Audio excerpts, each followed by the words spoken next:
Hello everybody, Mark Mousseau speaking again, and this section 4, is there to talk to you about the investment structure that we want to offer you. This is not mandatory, it will be your choice.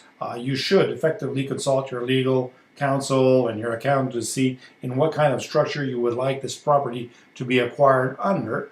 But we have spoken with our accounting firm, which is BDO, both in Toronto and in Louisiana, and they have recommended a basic structure. And this is what I want to discuss with you guys right now as we go through. So very, very simple. What I'm going to talk about here is the Canadian structure for Canadian investors.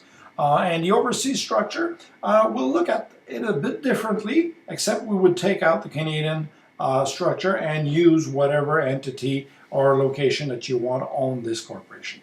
So first of all, what we're looking at doing for our Canadian investors is very simple. The property technically would be held under a Louisiana limited liability corporation. So we want to limit your corporation, your risk to the maximum, and this is what we are intending on doing. So the ownership of the unit, the condominium unit, will be held by a Louisiana LLC. And the shareholder of this LLC would be your Canadian corporation or your overseas corporation in that case. Now, we're not there to structure a family trust and multiple owners of the property and do different intricacies into your corporation. We're there basically to help you structure a basic corporate structure. Should you wish to, we will definitely put you in contact with the lawyer that's preparing all of these corporations and agreements and so on, and you could discuss it with him, the best way to safely own this real estate and make it easy to flow through this money from the US to Canada. We are not giving you any tax advice. We don't want to tell any investors or Canadian owners what to do with their property, with their proceedings and all that.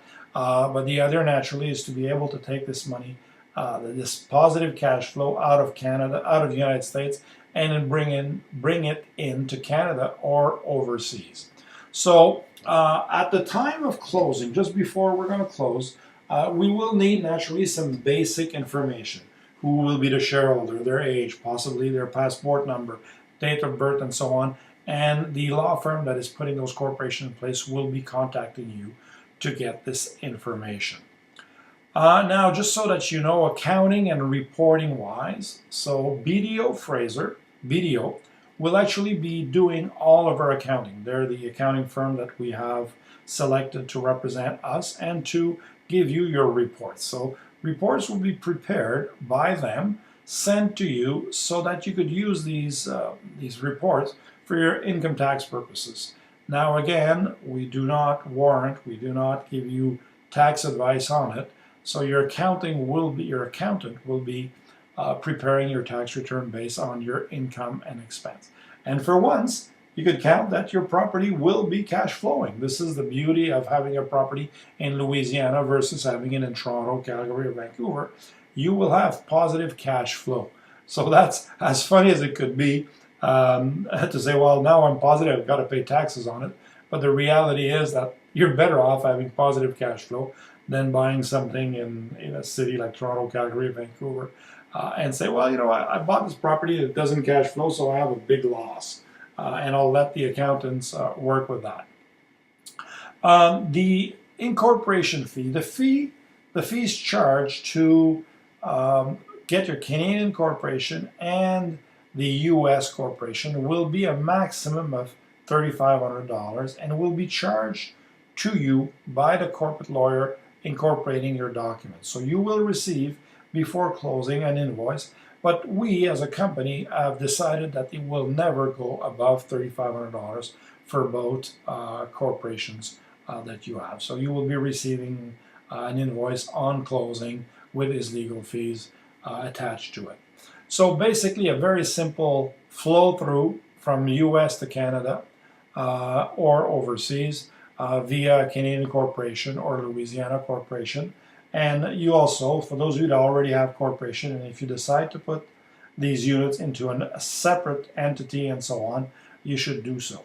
Now, just a 31 years of experience warning.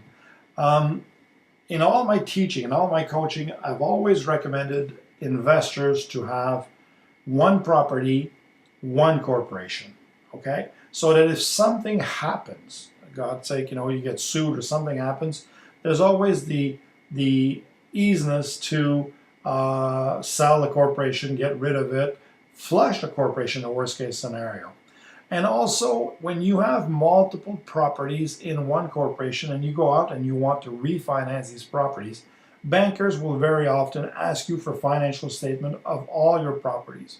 And as we know, bankers like to take security, or they want to be secure. So if you have 3, 4, or 5, or 6 different properties into that same corporation, you're suddenly putting yourself at risk that the banker will want to have a guarantee of all your units.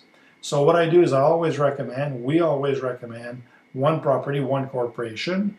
And if you're buying 2 or 3 or 4 of the same kind of units, so 1, 2, or 3 bedroom, and you say, well, this is my Louisiana LLC Corp, and you want to put all of them in one basket, in one corp, it's okay. But just remember that it's tougher to refinance at that point and so on. But it's something that you have to talk to your accountant or talk to us, and we'll give you our insights, but not necessarily the advice that you would be getting from your legal firm.